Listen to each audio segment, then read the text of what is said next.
Epic, epic game. This World Cup gets better and better. My name's Mark. Let's talk rugby.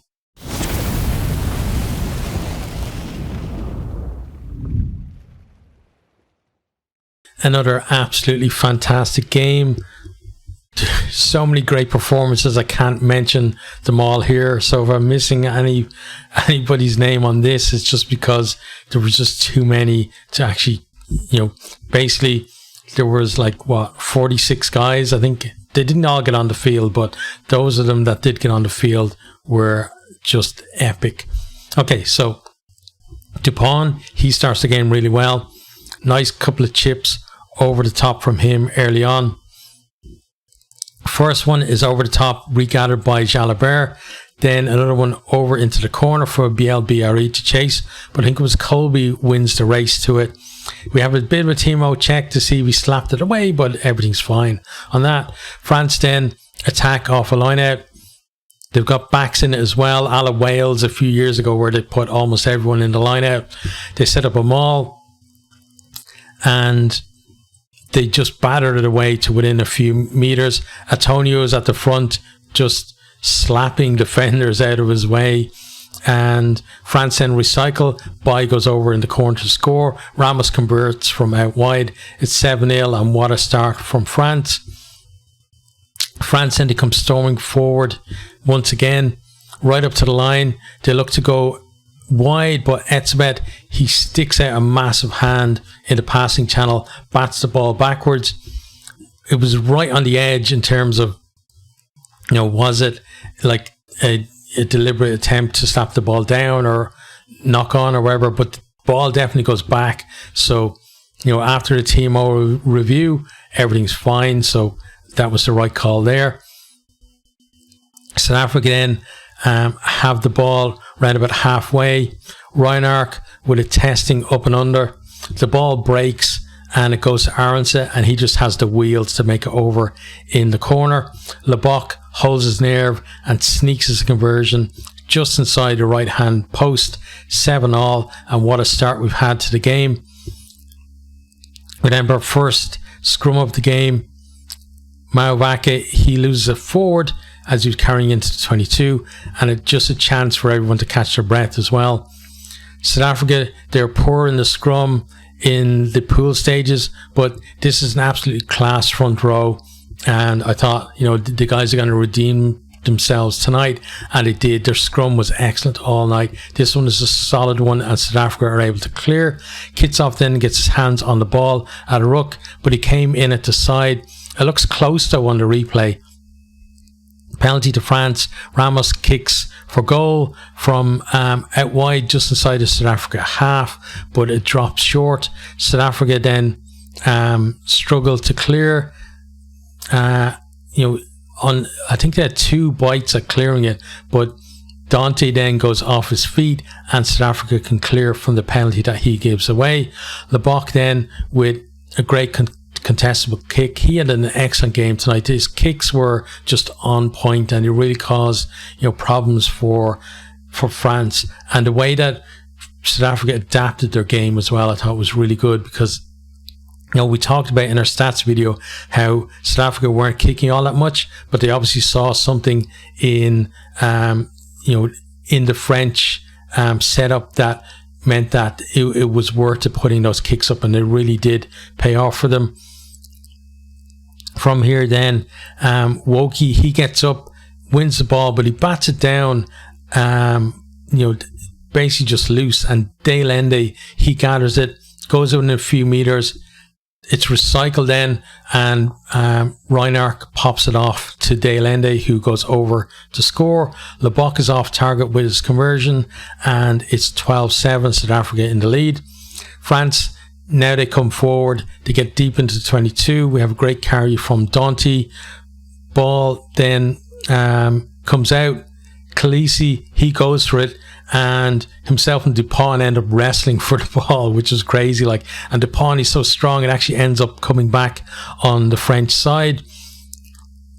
They then win a penalty a few phases later.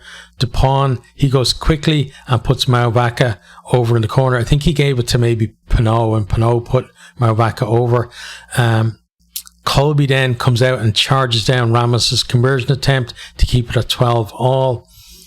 What an effort from him. It's just to, first of all, have the presence of mind to just go as soon as he saw Ramos moving towards the ball, and then just the pace as well to get there before he could do anything about it and actually have an attempt at actually kicking at the post.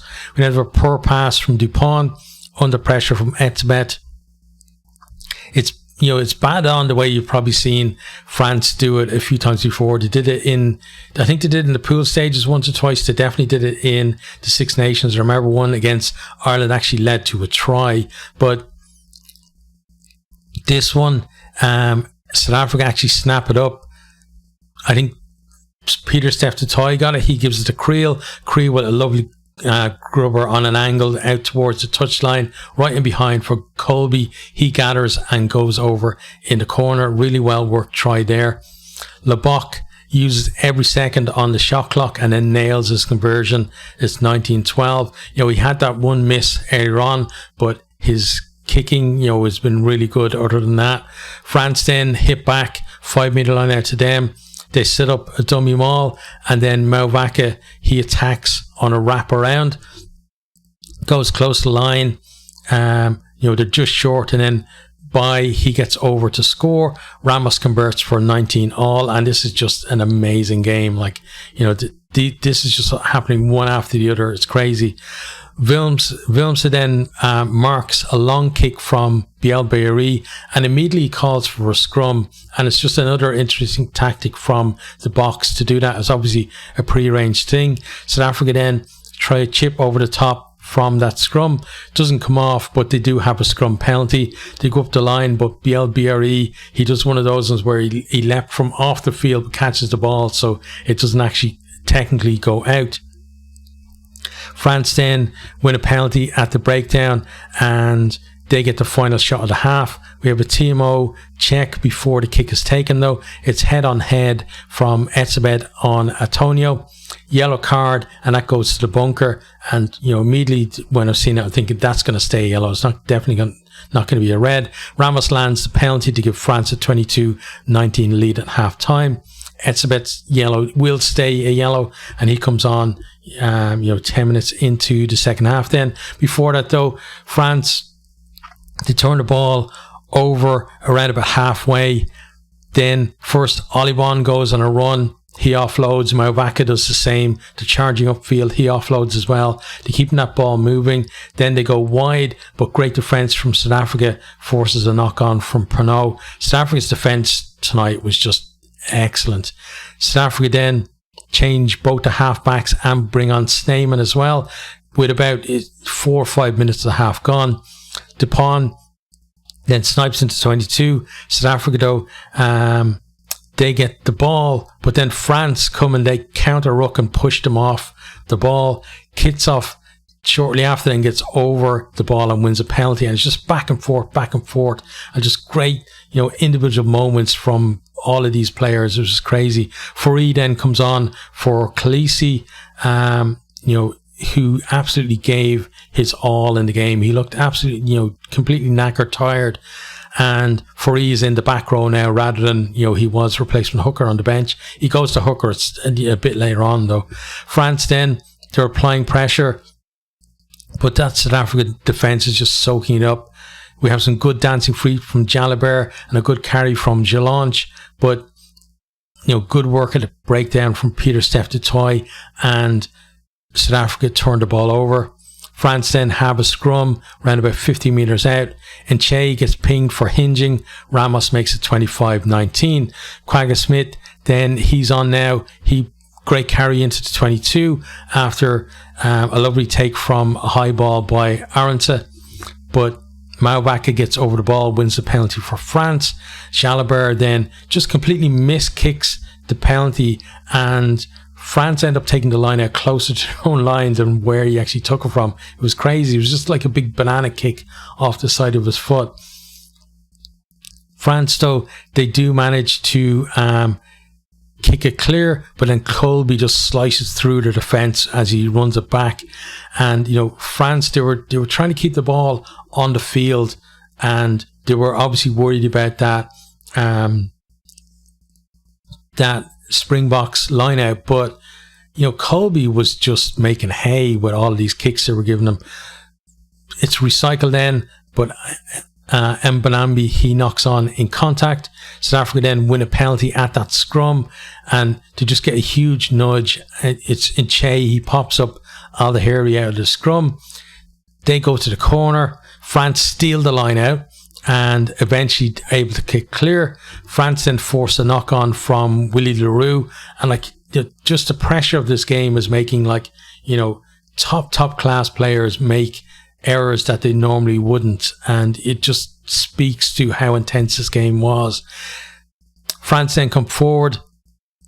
Olivon, he's got two outside him as he enters into the 22, but then de Klerk with just a timely tap tackle out of Peter Stringer's kind of top drawer stuff, just stuffs out the chance, just makes him fall on his face, and as it looked like France might actually get in to score.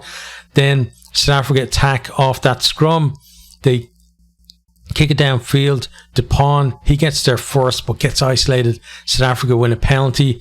Then Mbanambi, he's over it, ready to tap it, but he kind of shuffles off to the side and leaves it. Snyman comes in, he taps it, gives it to Vermeulen. He goes close. They recycle it.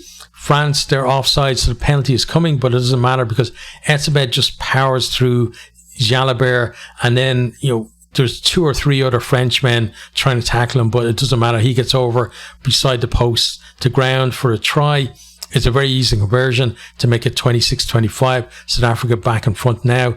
France then get pinged just after the restart. Quagga Smith got over the ball. There were some boos because the replay on the big screen showed his hands were on the ground, but we've seen tight ones like this all through the World Cup, so it's already been given, so what are you going to do? Pollard, he doesn't care about that though. He smashes the penalty over from his own half. It's 29-25, South Africa lead. France now need a try or two scores. De Klerk then pinged for not rolling away. Ramos does make it a 1 point game from the tee, 29-28. We then have a great maul from South Africa, and then Colby, he's at the back of it and he picks it up as the ball comes out, goes for a drop goal.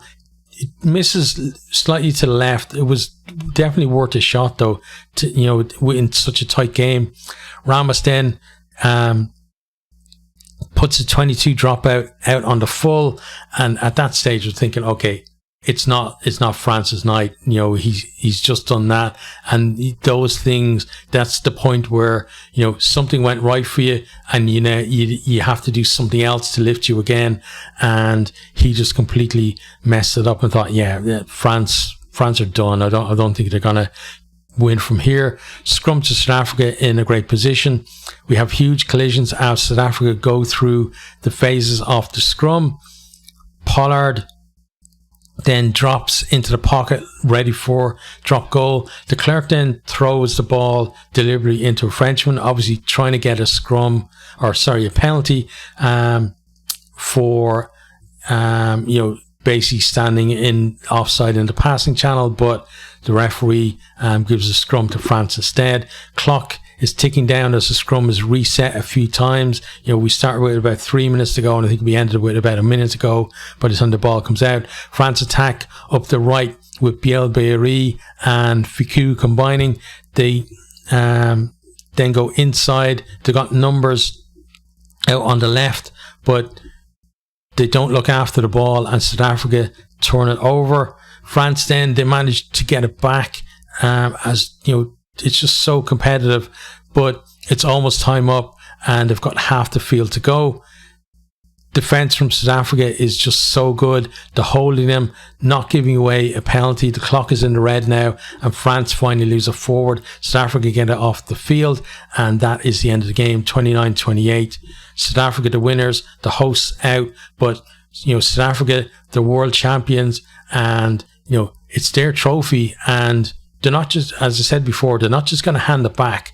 You're going to have to fight it. You're going to have to prize that trophy out of their hands, and they're not going to let you. So it's going to be a huge fight now going into these semi-finals and then onto the final, whoever actually gets to the final. But in terms of the overall game, it was just an amazing game. And this entire quarterfinals, every single game was so good and so entertaining and so intense and so close as well. And it's something that I always talk about with rugby, is that for me, an exciting game is a close game. It's not a game that has a million tries or no tries or whatever. It's a game where both teams, are in it all the way, and it's backwards and forth.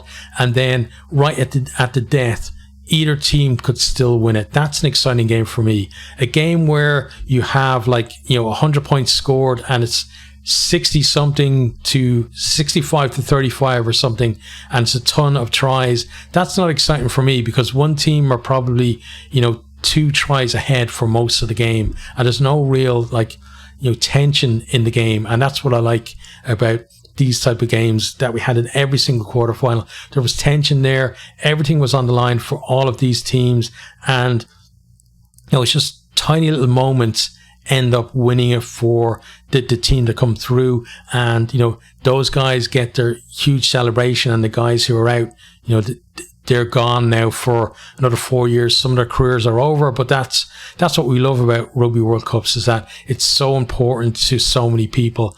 And South Africa, they were excellent tonight. They now have to they have to be careful in their semi-final. It's England. They beat them in the final in Tokyo 4 years ago, but they can't just go in there thinking, oh, we're already through to the final. They've got to prepare properly, and they will, because South Africa are in terms of their coaching and their detail, they're so good at that. They will make sure that they're absolutely prepared for that. But it's going to be, I think it's still going to be a decent game between them and England. Obviously, they're going to be the favourites going in there, but they're going to have to as well, as I said, make sure that it's not just favourite tags, that they actually deliver on the field. France, they've hosted an amazing tournament. They're still hosting it, but obviously going to be disappointed with how things have ended for them. I'm sure their dreams were to be competing in that final against whoever, in Paris. It's not going to be for them, but they've given us some amazing moments in this tournament. Dupont coming back from the injury that he had after having surgery and everything just shows what an amazing player he is. And he played the whole game as well. Lusu, who's on the bench, didn't get a look in at all in this game. It just shows what a player he is. But there were so many good performances for France tonight as well. They're going to be obviously disappointed, but it just shows, I think, how much rugby has improved, for me at least, in the 4 years since Japan. The top 4 teams in the world, you could put them in a mini tournament where they all play each other once or twice, and at the end of it, you're still not going to be able to split first from second or even first from fourth by very much. They're all just so close, and because of that, they gave us such amazing games as well. And I just feel lucky that we were able to see this game tonight and the other games that have happened in the quarterfinals as well. But now focus turns on to the semi-finals. I will have a look back at the quarterfinals themselves. Early in the week, we'll have some stats then somewhere midweek, and then we'll start looking at those semi-finals. And for this game, it's South Africa who go on to them.